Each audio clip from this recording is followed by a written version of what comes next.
Welcome, everybody, to a new episode of our other podcast, The Titan Business Builders. Yeah, that's right. We have two podcasts actually. The one we started earlier this year, and this one, which we have already for a couple of months now. And once in a while, we invite some super cool guests. And today we have as our guest Stephen Frey Yep, from Fry. Quantum Branding.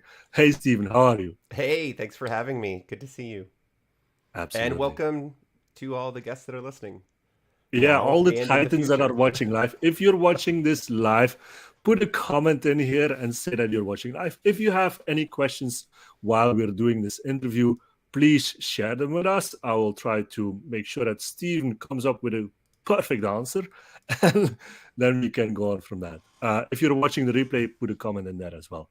Anyway, welcome everybody from YouTube, LinkedIn, and Facebook, if I'm not wrong. And yeah, welcome Stephen as well. So in today's episode and within the Titan Build Business Builders podcast, we always talk about the business builders and really how you got started with building your business and how the growth was and what were the roadblocks and so on and so on.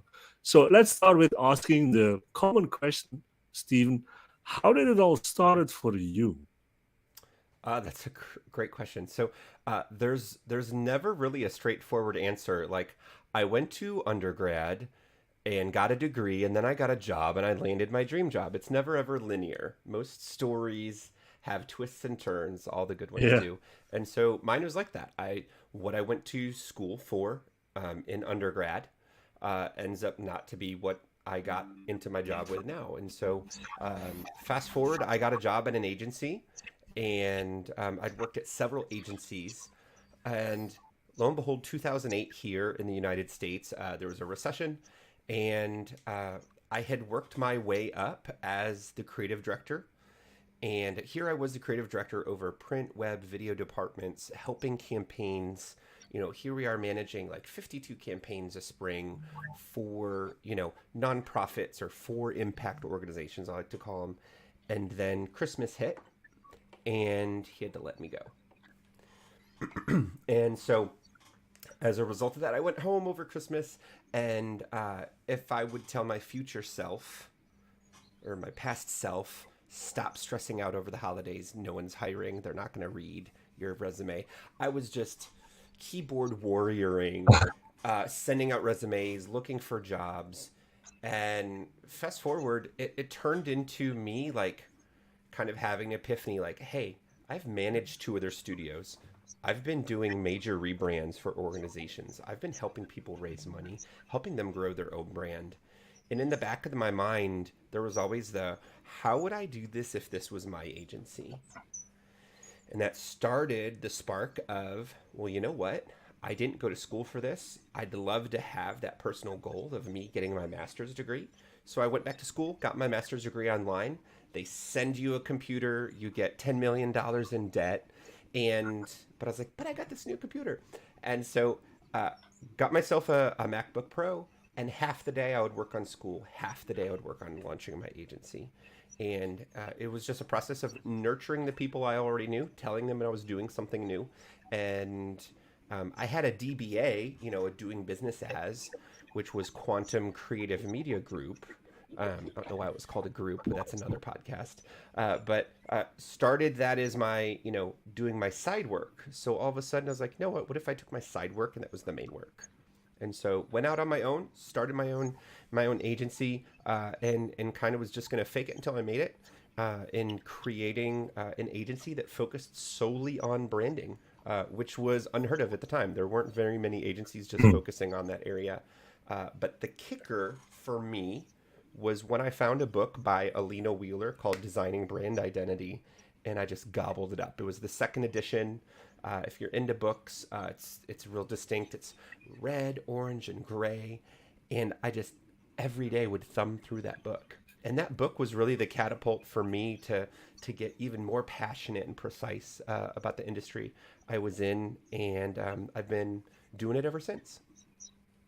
Awesome, awesome, and I think it's a similar story that a lot of people feel like we're doing all of this work for somebody else. Why can't I not do it by myself, right?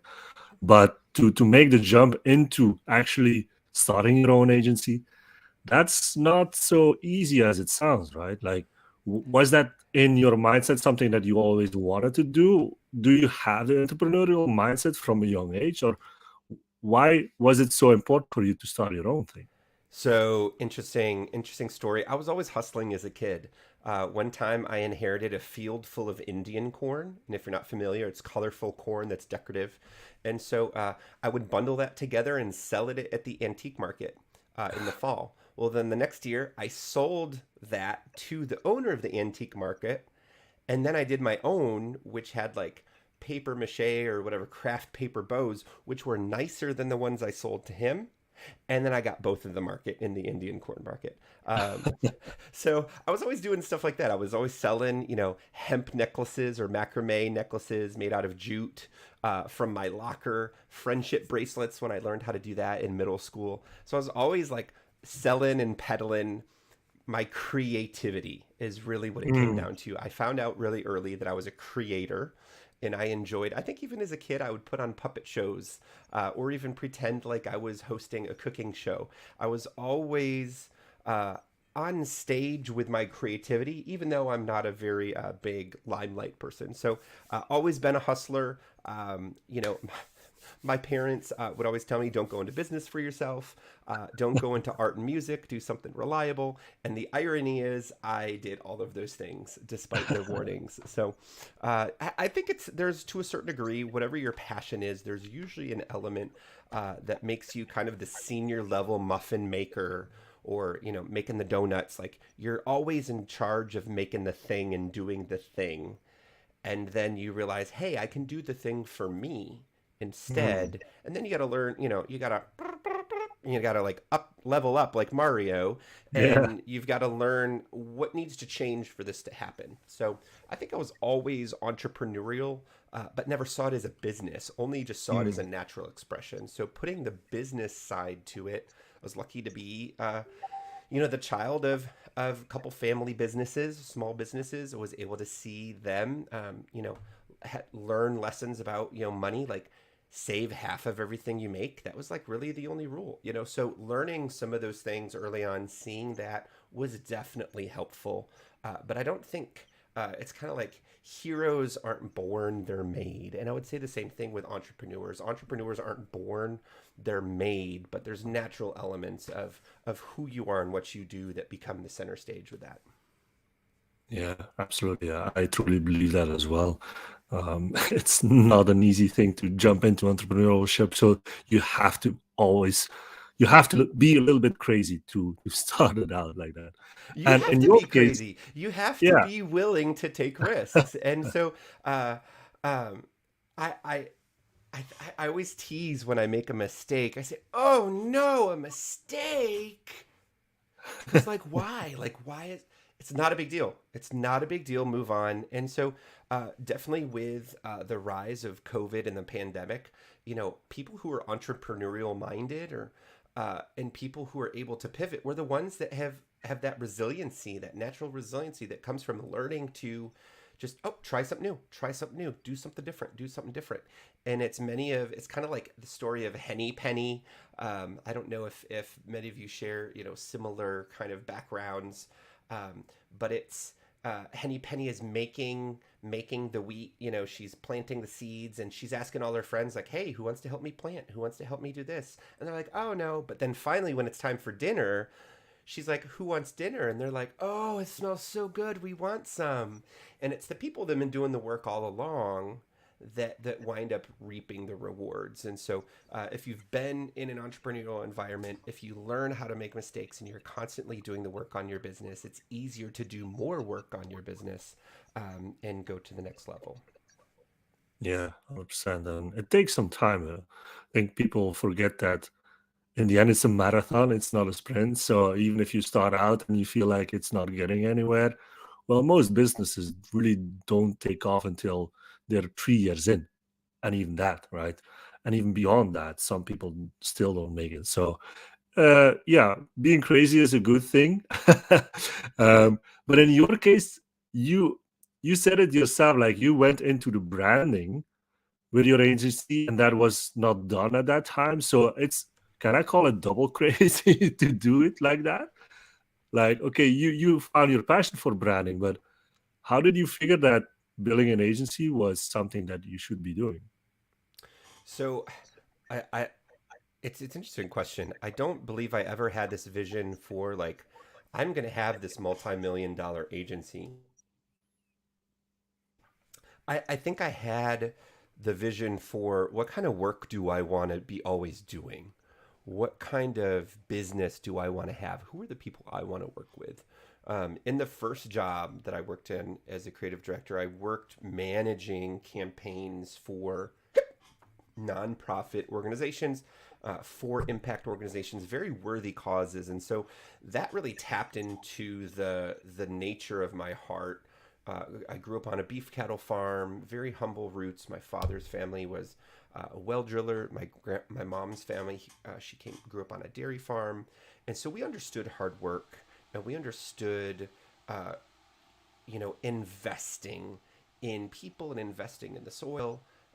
And so as a result, I think I had an idea of what kind of work just makes me come alive. And so understanding what kind of work makes you come alive, I think is really, really important. Some people are really motivated by the freedom that comes with having their time. I want to be able to do whatever I want, wherever I want, manage my business, and have my time back. I just spoke with or heard a story from a guy who started Crystal. It's an AI platform that does personality assessment predictability, and he talked about how he loves playing the piano and how he wanted to make playing a piano 4 to 5 hours a day a focus in his life. So he had to get to his business to a place where he could have other people delegating and managing and taking care of that so he could play piano. So for me, there's time, there's money, there's people, there's investment. Um, there's a couple truths I discovered later in life. One was discovering I was neurodiverse. So for anybody that's not familiar, traditionally some of the antiquated terms are like Asperger's or ADHD, being on the autism spectrum. There's a whole kind of spectrum of being neurodiverse. It's not just autism, so it's a spectrum. And then also discovering my orientation and my emotional connection, and becoming honest with myself, becoming honest about the things in my life, and then also understanding how am I truly wired really opened up, oh wow, this actually gives me some insight into my business. The reason I am so passionate is because whenever I find something I'm interested, how I'm wired makes me want to research to the nth degree about stuff. So I was interested in branding. I enjoyed doing it. I loved the science and the how things work. I didn't know it was science at the time, but I enjoyed how things worked and I wanted to keep diving into it. And the challenge that I came up against was there wasn't anybody talking about the things and the reasons things actually worked the way they did. Like there wasn't anyone explaining. So I had Alina Wheeler's book of designing brand identity, and like here's the processes when you want to design. And I'm like, that's great, but what I want to know is actually like in between the chapters and before, and if there were secret chapters that were not there, they were on how does the mind work? Why are we designing the way we are? What is the research that helps you understand how to make brands work? And so being neurodiverse, discovering my own truths, discovering, um, you know, my orientation and preference, that like helped me become even more honest and be like, this is how I'm wired. And it helped me become even more connected to the work that I do, which I already knew was based on helping other people do what they feel made to do. So it really boosted my confidence to be like, wow, I'm really good at this. I knew I was good at it, but then there was an affirmation why. And so that's really what drove that journey. And so I was always kind of digging away at what is the science of branding? How does it work? Because I was downloading every book, I was reading every guru, and something in my mind just said, this isn't right. Like, it's good. It's like 85% okay, but there's some crucial elements that nobody's talking about. I want to find out what they are. Hmm. And that led you down the road of talking and really discovering the science behind branding. And that's your unique thing, right? This is something you are known for. So tell Yeah. everybody, So, like, yeah, yep. tell us about the science. Like, why? What is so special about the science of branding? So that's an interesting thing. So, believe it or not, how our minds work is that we actually access our minds have not changed since the beginning of time. And like for the most part, we use sensory experience to make memories. Is this cave safe? Is this water poisonous? Is this berry tasty? This sounds really ridiculous when you make it that way. So layer on top of that that we're also storytelling animals, and there's actually a book out there named by that, the storytelling animal. We're one of the only animals that are creatures, organisms that tell stories. So combined our sensory memories with telling stories, we have this powerful framework woven throughout humanity that this is how our minds are always wired. It's the same reason why you like sitting in a booth at the corner of the restaurant or the outsides, not the inside, because you like to feel safe. And it's the same reason why you click on stories on Facebook or Twitter or Instagram versus other ones, because they engage something that is either sensory, that triggers a memory or an association. And so ultimately, at the end of the day, brand science is the explanation of how branding works. So we have to understand where does this all fit in? So, Stefan, do you like waffles or ice cream? I like waffles, of Okay, course. so I'm from Stefan's Belgium. gonna open a waffle store. He's the foremost purveyor of waffles. And I make maple syrup. So in the old days, he would put out a sandwich board sign that would say Stefan's Waffles. And then I would come to him and I would say, "Hey, I would love to barter with you with my maple syrup and we can be a team." How would I know where he was? He would have a sandwich board out and there would be a sign. Other people bartered with cheese, milk, things. You bartered with your trade. Fast forward. I don't make Nokia phones. I don't make cell phones. You don't make cars. How do we know who to do business with? Marketing literally is the functional aspect of saying, "Hey, do business with me."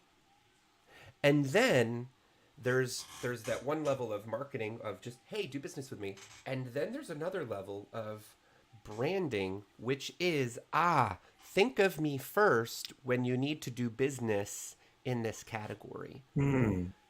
So then all of a sudden it makes sense why there's a series of messaging that you always see. Like when there's a Super Bowl, there's typically, an introduction to a new brand or product, and then there's, the sign to drive event, or there's a call to action. Do I need a call to action or a sign to drive event for a car? Actually, yes. Because if I don't tell you to take action and stay on top of your mind, then you're not going to think of me. So I could advertise my brand all the time, but unless I knew that there was an incentive or a reason to buy, I may not. So price point and all those things they become just like talking points. The whole purpose of messaging is to consistently stay top of mind. I explain brand science as this. Brand science is like the movie Inception, where he needs to plant a specific memory in someone's mind, plus the movie Total Recall, where he's trying to undig the memories. So it's like Inception meets Total Recall. So we want to create these sensory experiences that people think of Stefan's Waffle Company, and maybe it's purple or maybe it's brown. Well, why are those colors? Why did we choose those colors? Well, the majority of the category is green and yellow, or it's brown and yellow. And does that color trigger your competitor? There's a whole series of questions, but the idea is that there's specific sensory assets that if they saw, "Oh, purple, I think of Stefan's Waffles." Or if Hmm. there's a tagline, "I think of Stefan's Waffles." So all of a sudden it's not about your brand mark. Your brand mark could be designed by like Michelangelo or someone themselves, him or herself. And it could be amazing. It could be designed by like, the universe. But one asset, your logo, is not enough to stand up to a conglomeration, a myriad of sensory items. So basically, the brand that has the most sensory associations that are distinct and famous, that's actually the grid that you measure them, that they're distinct and famous. So they could be really distinct, but if no one knows them, they're not going to remember them. So distinct or unique and famous, but it has to be within their category. Just being different doesn't help. Do you have a favorite cookie? Have we talked about cookies before? I don't really have a favorite, no. Well, everyone has a. If you're going to go to the store and you want to munch on some cookies, are you going to buy an Oreo? Are you going to buy a chocolate chip? I would say, yeah, a chocolate one, Okay, yeah. so here's a great example. When you go to the cookie aisle, and there are cookies. If you want to launch a new cookie, you can't be different. You have to be a cookie. If you're different, you'd be a cake in the bakery section, you'd be pie, you'd be crackers, or you'd be chips. You have to be a cookie. So then this becomes the playing field of what is the cookie aisle? And it's really more like not just an aisle, it's more like a playing field, like baseball. So there's customer cues that I have to navigate as a customer. Crunchy, chewy, soft, chocolatey, walnuts, flavors, crispy, thin, thick. Um, there's nuance. There's different things that I'm looking for in a cookie. Gluten-free, non-fat, decaf. I don't know. All those things. Decaf cookie. They're all decaf. There's cookies, but then there's like packaging norms. There's norms that the industry has.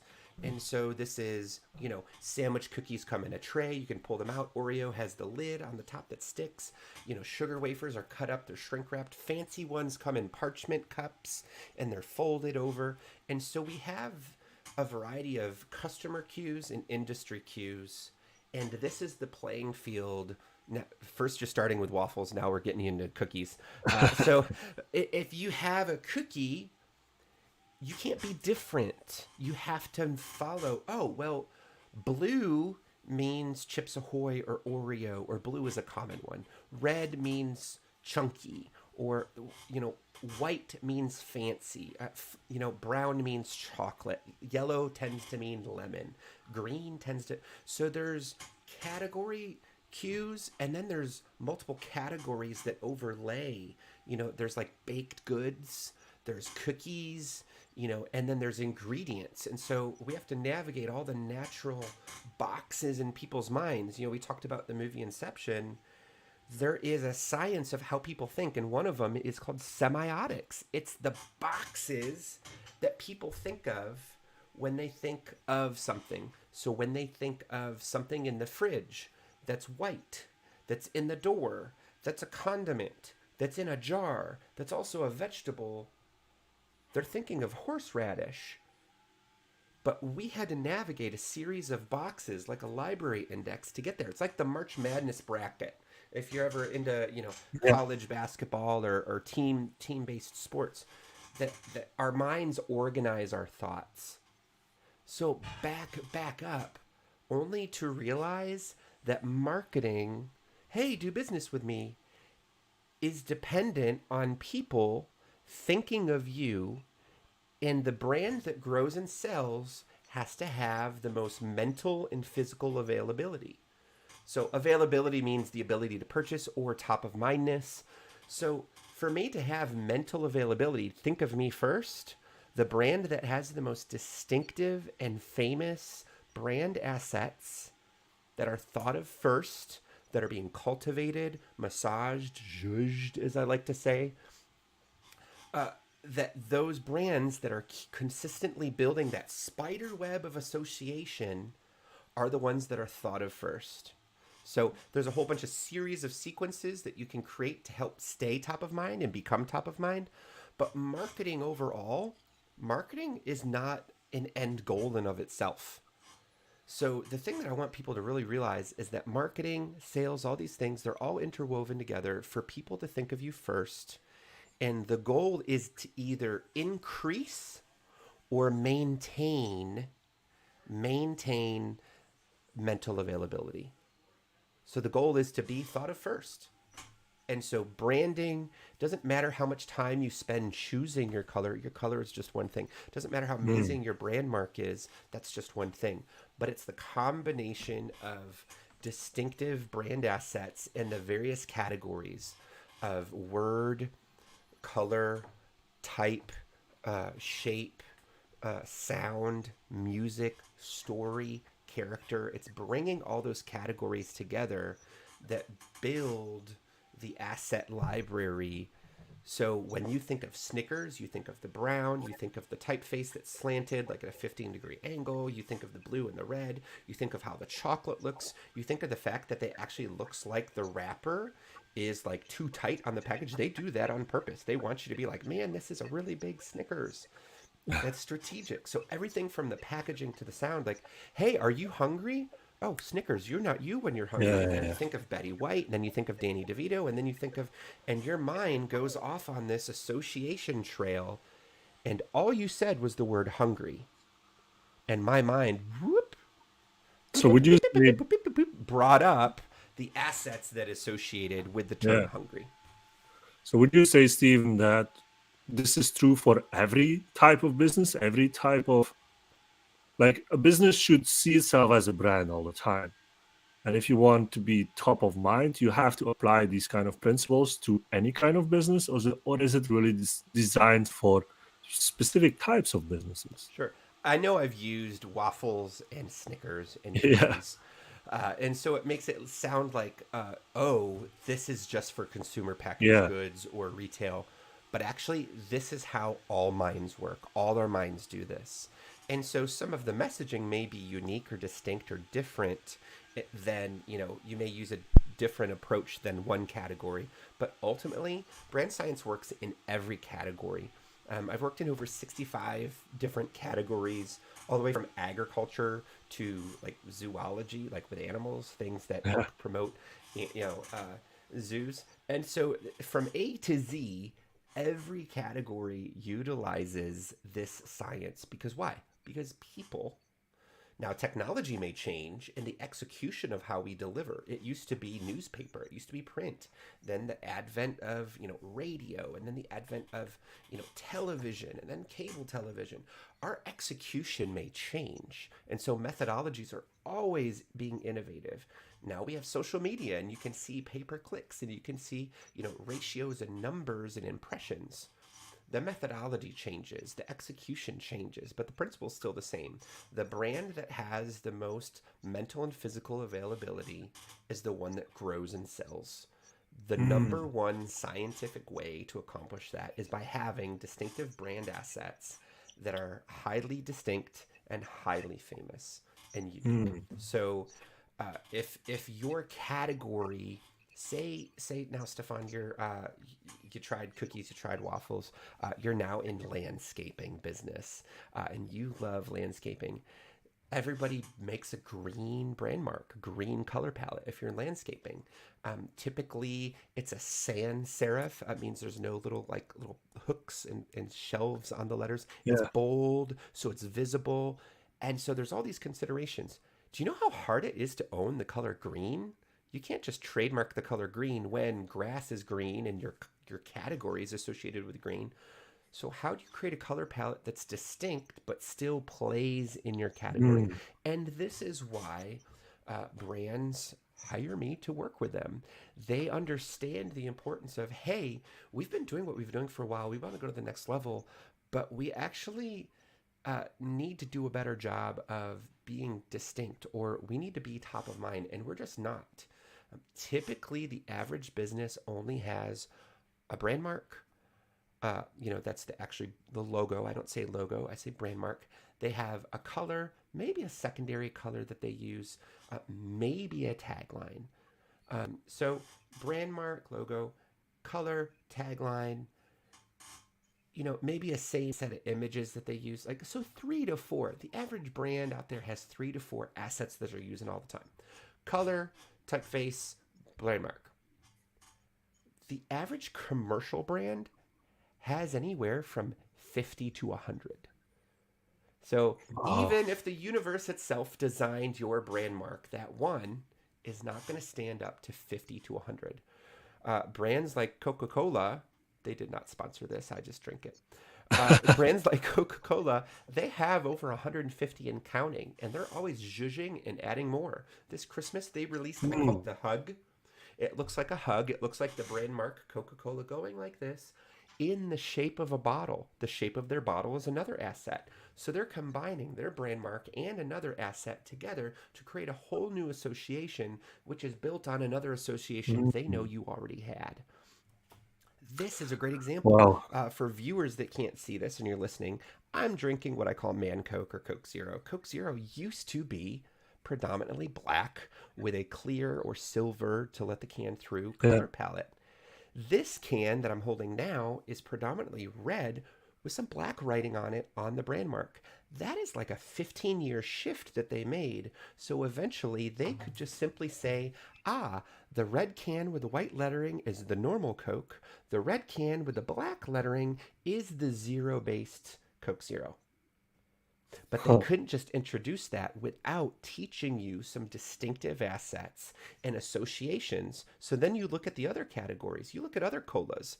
80% of pop, or I say pop, 80% of beverages out there that are cola are red. And the only ones that aren't use red and blue. And so the majority of them, why? Because red means cola. And so there's trade dress. McDonald's, Arby's, and Burger King all use red. They use red in some way in their brand. They don't own red, but it's the distinctive use of the red that in the burger of Burger King, or the red underneath the arches, or the red on Arby's. So some of these brands don't even own the colors. They just utilize common lexicons, and then they're always adding to it.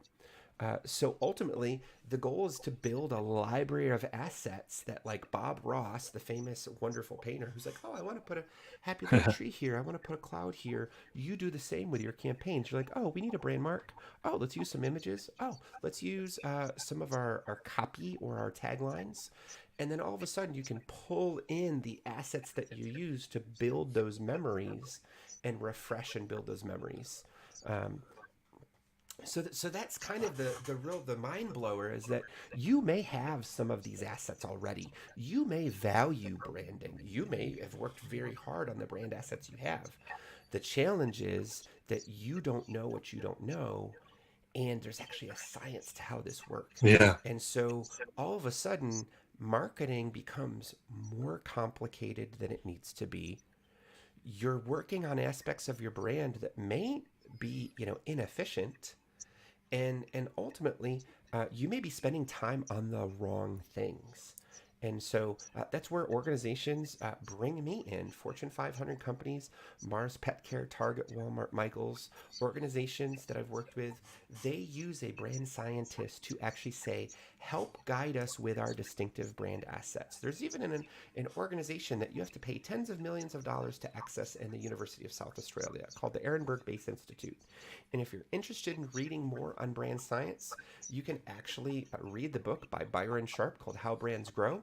It's a little dry. He's got a second one that his contemporary, or his cohort, Jenny Romaniuk, writes, How Brands Grow 2. And then she has one called Creating Distinctive Brand Assets. And those three books are some of the foundational things. But here's the thing. Unless you have millions of dollars to invest at EBI, and unless you want to immediately go read these books and then devote your life to this new career, you don't have the time. And so that's where a subject matter like myself comes in and helps you navigate who you are, what you do, why it matters to the people that matters most to you, and help you create more distinctive brand assets for your brand. So what?